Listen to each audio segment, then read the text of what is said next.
What up, guys? Welcome back to the channel. I'm Matt Wyatt. So, I recently went out to go see this new film that is directed by Jason Reitman, which you may have known him. He previously directed Ghostbusters Afterlife, which I loved. And now his new film that he directed, and it's called Saturday Night.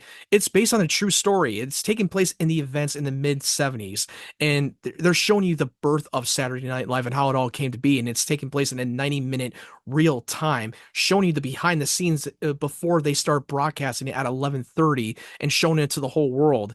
This concept was so interesting, and it was such an interesting choice that Jason Reitman wanted to take on this this concept and really taking place in a 90-minute real time where there's no exposition, there's no flashback, there's none of that stuff. They pull you right into the middle of it, showing you the drama that went on behind the scenes before they start broadcasting their very first episode of their comedy sketch. And for my generation, I didn't grow up watching the earlier SNL. I grew up in the 90s. My generation of Saturday Night Live was the comedic actors that I grew up with was Chris Farley, David Spain, Dana Carvey, Mike Myers, Chris Rock, Adam Sandler. Those were my generation growing up for Saturday Night Live. And at the time when they did the earlier Saturday Night, it was only called Saturday Night. I believe that Saturday Night Live wasn't changed it to that title until maybe around season two. But I was very excited to get into that movie when I first saw the trailer, and a lot of people were buzzing about it. They were excited, they were hyping the movie up, and I love Jason Reitman, and I love what he did with Ghostbusters Afterlife, and I was always wondering what other project he was going to direct next, and to see him taking on this movie. I think it makes a lot more sense. It seems like it was up his alley, and you've got such an amazing stat cast in the film. Most of it that you're familiar with, and most of the actors that I've seen before, but they were not in the marketing or any of the trailers. They start popping up out of nowhere. Of like, wow, I didn't realize that this person was in this movie. But it seems like that Jason Reitman saw Christopher Nolan's Oppenheimer, and he took notes of that because Christopher Nolan did the same thing when he made that movie at the time.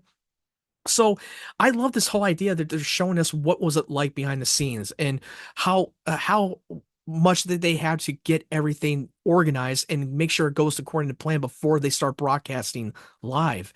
And Lorne Michaels, that is played by Gabriel LaBelle, which I think Gabriel LaBelle is such a great actor. And I remember he was in another film in a Steven Spielberg movie called The Fablemans, and I was always wondering when he was ever gonna pop up in another movie. And I didn't recognize Gabriel LaBelle until like the first 5 minutes of the movie. And I thought he really nailed it playing Lorne Michaels. Now, look, take this with a giant grain of salt. I don't really know much about Lorne Michaels. I only know that he was the creator of Saturday Night Live, and he's the one who started this whole thing. And in the earlier days, they were he was a nobody, and even the cast members who are comedians that they were just hired right off the street of New York. He wanted to hire one of the most talented comedians to be in his show and do some great comedy skits. In the first episode, the first host on Saturday Night was George Carlin, and the actor who played George Carlin, it was played by Matthew Rhys. He's not in the film much, but when he pops up on screen, I thought he really nailed the role of playing the young George Carlin. And you got and even George Carlin was one of the greatest comedians that have ever lived, and RIP to him. He was so damn good. And then you got another actor, Cory Michael Smith, who's playing the younger Chevy Chase. I thought he crushed it. I remember he played I could have sworn that he played the Riddler in the Fox show called Gotham. I haven't seen him in a while, but when he played Chevy Chase, I really bought into it. I'd never seen an actor who was trying to be somebody else, who was trying to do an impersonation of the iconic comedic actor legend. No, he really stayed true to who he was, and I really saw him as Chevy Chase, and I thought he really nailed it. He did have a little bit of a bigger arc to play in the movie too. And it was so crazy and chaotic of how stressful it was to get everything organized. I mean, Lorne Michaels had to create a lot of damage control, especially when you had the bunch of cast members picking fights with one another. One of them walks off, one of them does drugs. The technical stuff and the lighting was falling apart.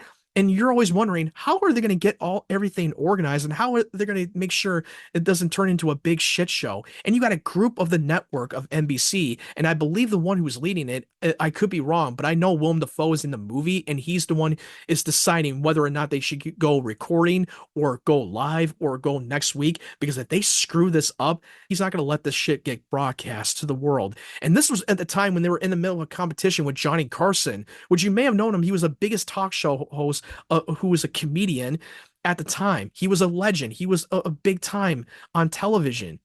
And it's just so crazy that I have no idea where the Saturday Night Live would have been if this shit did not get broadcast. Because when they made Saturday Night, most of the comedians were just a bunch of nobodies when they get recruited, when they get casted and doing their own comedy skits, and they become famous and become legends because Hollywood took a lot of interest, and this is still going on to this day. And it's already the 50th anniversary of Saturday Night Live. It's just crazy that they went on for that show for so long, and it blew everything out of the water the moment that they started to go live.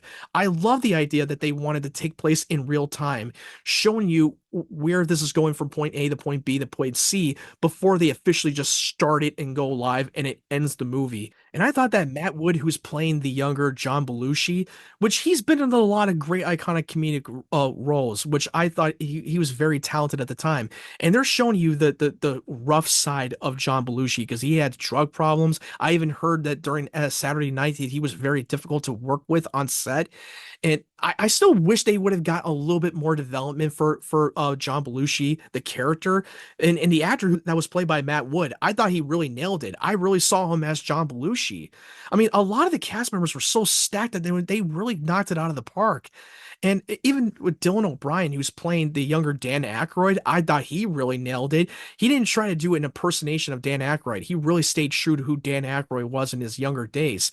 And also, the one little nitpick I will say that Dylan O'Brien it was in a really good shape.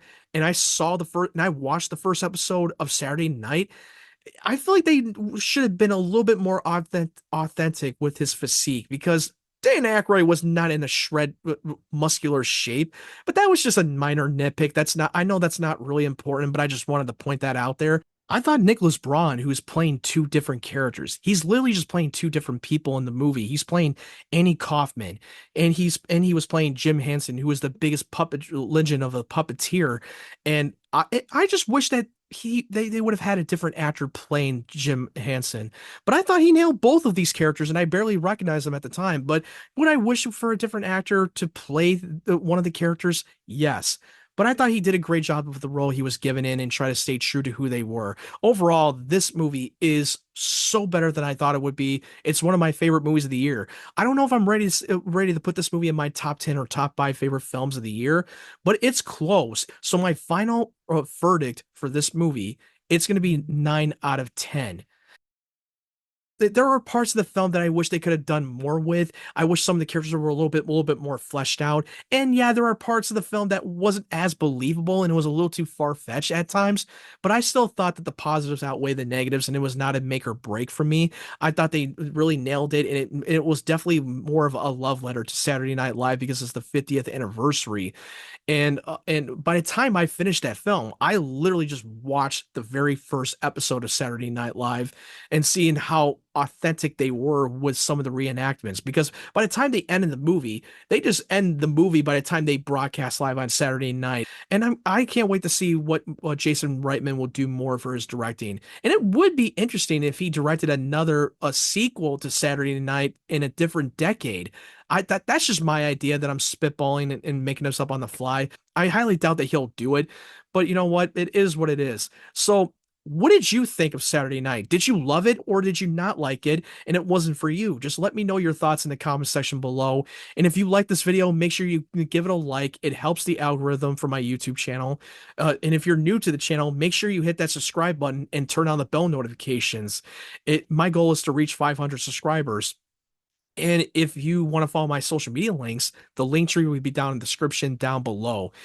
Guys, thank you so much for watching. I hope you guys have a great day, great evening, wherever you're from, and stay tuned for more content.